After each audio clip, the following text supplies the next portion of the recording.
Naungkat naman ng mga senador sa budget hearing sa DPWH ang mga kalsadang sinisira kahit mga bagong gawa pa lamang. Ipinaliwanag naman niya ng kagawaran si Daniel Manalasta sa Sentro ng Balita Live. Audrey, sumalang na nga sa budget hearing dito sa Senado ang panukalang 2024 National Budget ng Department of Public Works and Highways.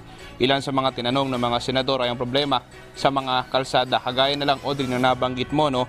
Tulad na lang kung bakit daw kuminsan ay sinisira ang mga kalsada kahit na ito ay bagong gawa pa lamang. Pero may paliwanag naman dyan ang DPWH. Nila, ito ay para sa preventive maintenance. Paano maiwasan yung mga comment ng mga tao, yung ordinaryong tao na magbabagulbol. Sa Bisaya yung bagulbol, yung nagbumurmur ba? Sabi na, ano ba itong DPWH? Yung kalsadang ito, matibay pa, maganda pa, binubungkal na. Tapos yung sirang-sira na kalsada doon, hindi ginagawa, hindi inaayos. Yung mga ganong question. We've been questioning that. Kahit ako, nagtatanong ko, bakit inuna itong sinira na okay pa man ito? It is actually preventive maintenance and reconstruction yung pinag-uusapan po natin dito. Kasi there is a point when the road starts to deteriorate and it would be more economical actually to undertake yung preventive maintenance. Kaya yung medyo maganda-ganda pa ang tingin ninyo, but actually the pavement starts to deteriorate. Ibinundo pa, Audrey, ni Secretary Bonoan ang axle load limit na pinapayagan sa kalsada kung saan umaabot umano sa 13.5 tons. Ito raw ay isa sa pinakamataas sa buong mundo. Ang problema lang natin dito, for now in the Philippines, we have allowed actually an axle load limit of 13 tons per axle. 13.5 tons per axle. This is one of the highest in the world. 13.5 per axle, yes. And this is one of the highest in the world. Now the challenge, Your Honor, is actually how to control.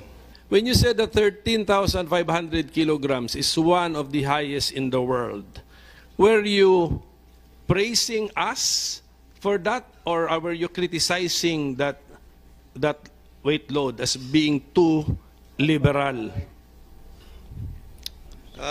To me, Your Honor, it's too liberal. Yeah, tama.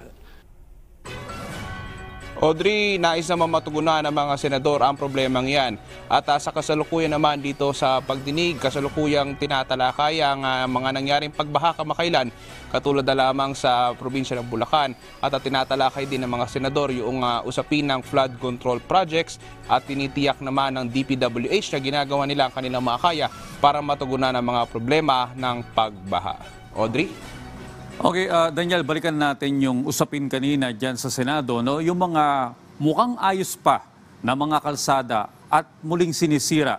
Ang sinagot ng kagawaran ay preventive maintenance. Paano ito tinanggap ng mga senador? Audrey, ang paliwanag kasi ng DPWH dyan ay hindi naman porket mukhang maganda yung kalsada ay okay na yung estado ng kalsada yan. Meron daw kasi tinatawag, pwedeng sa ilalim, no, pwedeng doon kailangan ng magkaroon ng maintenance. At iniiwasan naman din kasi ng DPWH na magkaroon ng mga aksidente, kaya nga naman kailangan nilang magsagawa ng mga preventive maintenance. Pero kung sa usapin at tinatanggap ng mga senador yung sagot ng DPWH, may mga satisfied naman sa kanilang sagot. Pero nais nga masiguro ng mga senador na mareresolba nga yung mga ganitong klaseng problema dahil may mga kakababayan tayo na nagrereklamo sa social media, Audrey, o kaya sa iba pang mga outlet na pwedeng magkomento na kung bakit nga yung mga maayos na kalsada ay bakit sinisira samantalang yung mga sira-sirang kalsada ay hindi na re-repair. Maraming salamat, Daniel Manalastas.